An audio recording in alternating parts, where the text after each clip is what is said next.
बहुत बड़ा धोखा है, बहुत बड़ा पश्चाताप है। चेतावनी के साथ शब्द हल्के हैं लेकिन अर्थ बड़े गहरे हैं उनके। कहा गया है इंसान के जीवन के लिए, जिस जीवन की कीमत तो कोई है ही नहीं, अनमोल है, बहुमूल्य है, उसके लिए कहा गया है कि उस बहुमूल्य जीवन के बारे में तूने कभी सोचा ही नहीं। अपना आपा छीनने से मतलब है कि इंसान ने स्वयं के बारे में नहीं सोचा,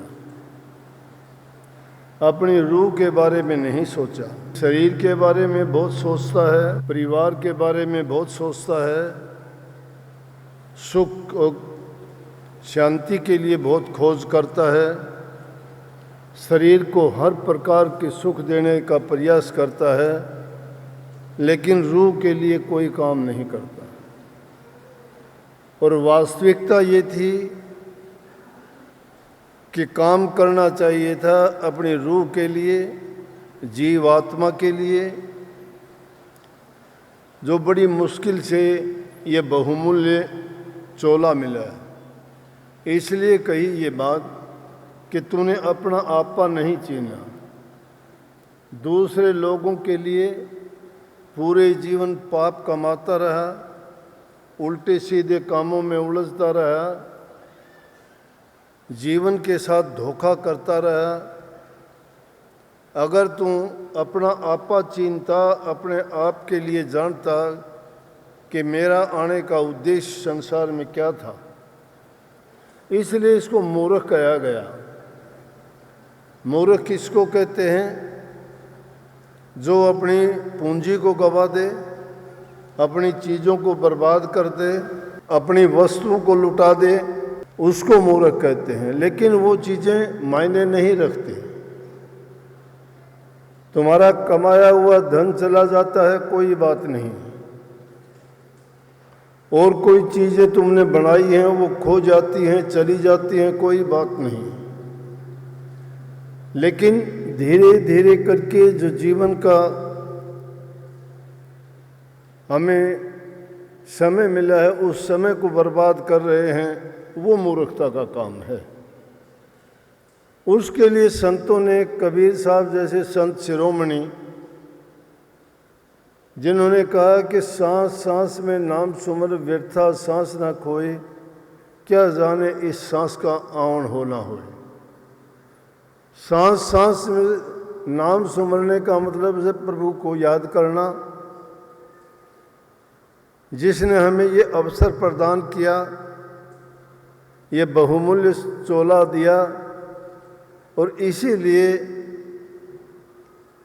दिया गया था कि हम अपना काम करके अपने जीवन को सफल बनाएं, जन्म मरण से छुटकारा पाएं, बार बार इस संसार में आने जाने का पीछा छूट जाए।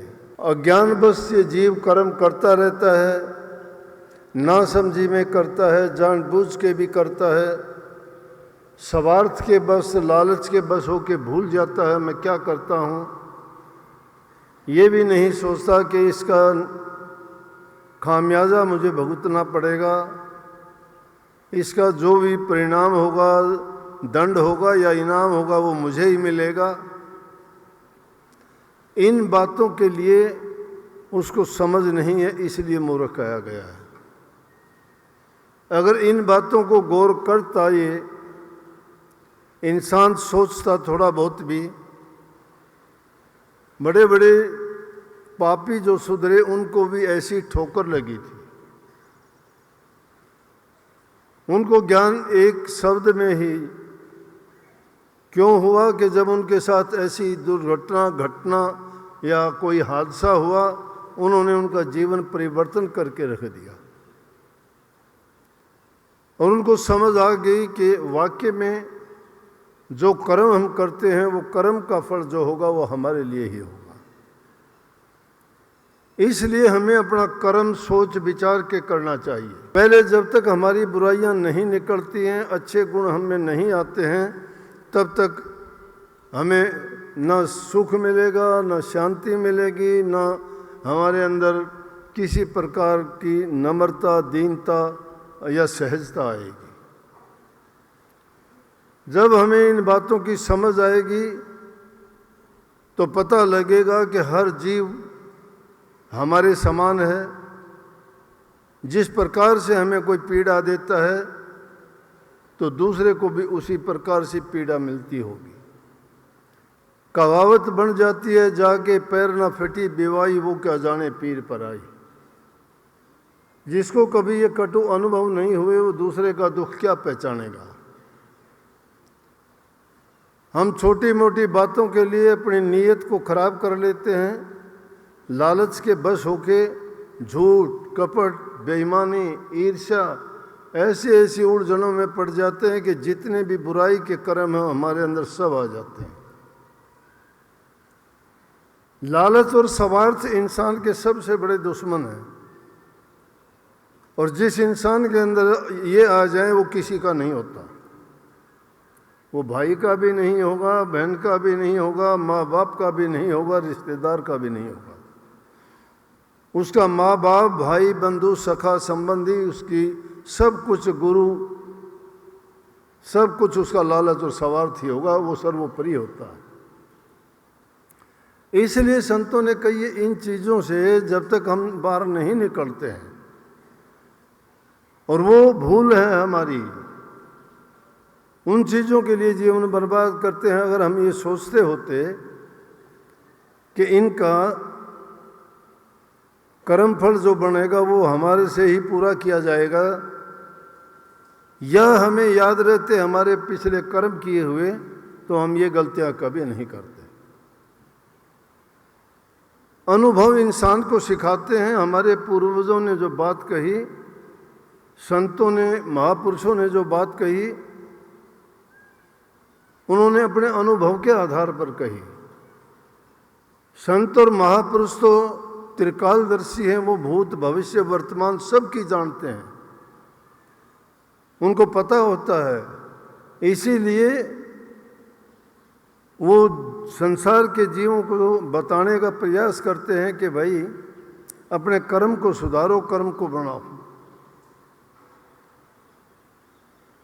परंतु ये लालच और लोभ की पट्टी जब आंखों पर पड़ जाती है तो उसको सिखाने वाला, बताने वाला असफल हो जाता है, लेकिन वो अपनी आदत को नहीं छोड़ता।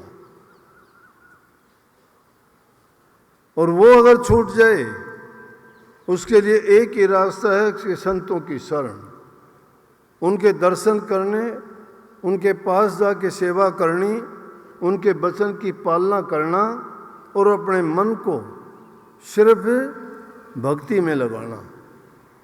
भक्ति से, सेवा से भावना बदल जाती है। कितने संतों की संत सोचते हो, संत कोई हुक्मनामा लेके आते हैं सत्पुरुष से, या जो संतों की शरण में जाता है तो उनको भी वो अपने जैसा ही बना देते हैं, उनको भी वो ताकत दे देते हैं। आप हमारे संत वाणी चैनल को सब्सक्राइब करें, वीडियो को लाइक करें, शेयर करें, और हाँ, बेल आइकन पर क्लिक करना बिल्कुल ना भूलें।